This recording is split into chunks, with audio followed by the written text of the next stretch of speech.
Il y a des histoires tellement incroyables qu'on se demande si elles sont réelles ou si c'est un film. C'est le cas avec Aaron Ralston, l'homme qui a survécu pendant 127 heures le bras coincé sous un rocher et qui s'est amputé lui-même pour s'en sortir. Un destin fou que Danny Boyle a décidé d'adapter au cinéma avec James Franco dans le rôle titre. Mais alors, est-ce que 127 heures est fidèle à la réalité déjà extraordinaire ?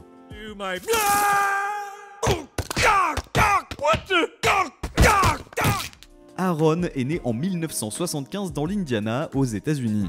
Durant son enfance, il apprend à skier et commence à se passionner pour les randonnées. Côté études, il va sortir de l'université de Pittsburgh avec plusieurs diplômes en poche.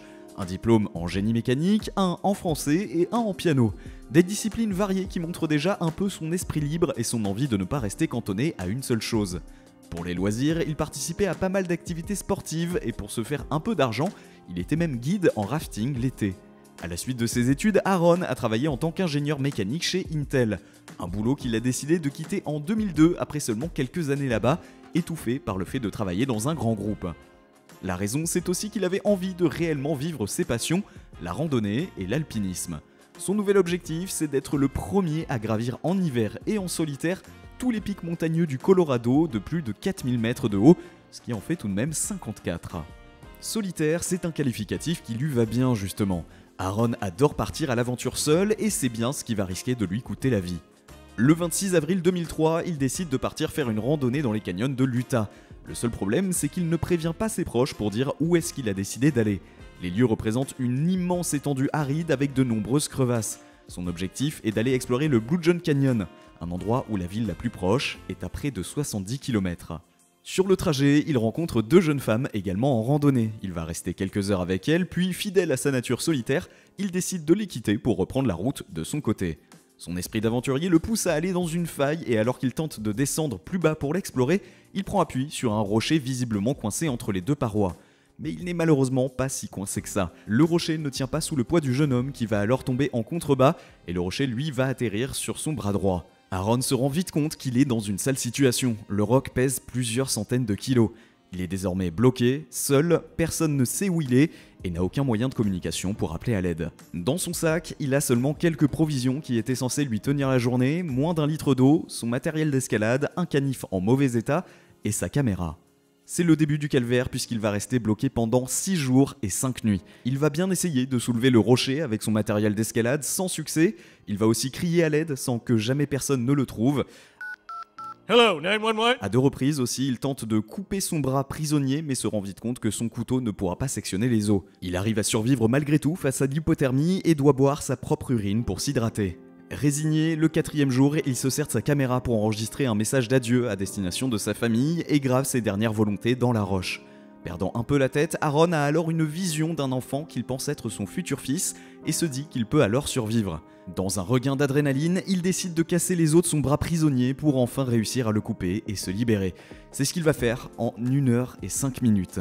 Une fois libéré du rocher et malgré la douleur, il réussit à se sortir du canyon tant bien que mal et marche pendant 5 heures avant de tomber sur des touristes qui vont pouvoir le sauver. Une mésaventure que l'homme a par la suite vécue comme une seconde naissance. Il a d'ailleurs raconté tout ça dans son livre Plus fort qu'un roc. Et pourtant, il n'a pas perdu sa passion pour la randonnée et l'escalade. En revanche, il n'est plus jamais parti en expédition sans prévenir personne. Mais alors, le film, est-ce qu'il est fidèle ?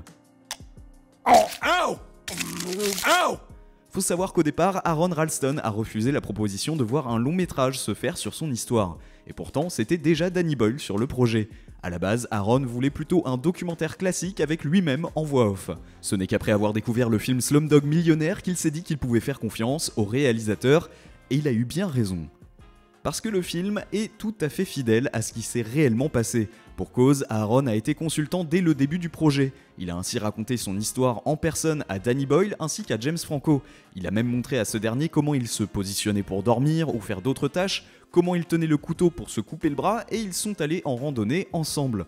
L'équipe du film a également pu visionner les vidéos d'adieu qu'Aaron avait enregistrées pour ses proches, sachant que personne ne les avait vues avant. Et dans le film, justement, c'est la véritable caméra qui est utilisée par James Franco. Et d'ailleurs, le comédien n'était pas le seul pressenti pour ce rôle. Cillian Murphy, qui avait déjà travaillé avec Danny Boyle dans 28 jours plus tard, a été envisagé pendant un temps, de même que Sebastian Stan. Mais le réalisateur était convaincu de son choix après avoir vu Délire Express, dans lequel Franco montrait sa capacité à passer d'une émotion à une autre très rapidement. Pendant le tournage, l'acteur est resté bloqué dans ce petit canyon pendant plusieurs semaines et en est ressorti avec quelques bleus et éraflures du fait de l'espace restreint. Le tournage a été assez éprouvant pour lui, qui porte le film en solitaire comme son personnage pouvait l'être. Si au début ils ont tourné dans le véritable canyon, par la suite ils ont continué en studio avec une reproduction très fidèle. Et la fameuse scène fatidique de l'amputation s'est en revanche passée rapidement en une seule prise. Le tout est filmé en temps réel et dure tout de même 20 minutes.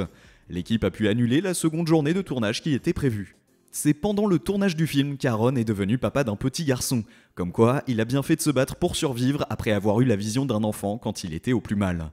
Au-delà de sa fidélité à l'histoire vraie qu'il nous raconte, le film a connu un véritable succès critique à sa sortie. Il a été notamment nommé dans 6 catégories différentes aux Oscars, entre autres pour le meilleur scénario adapté et le meilleur acteur.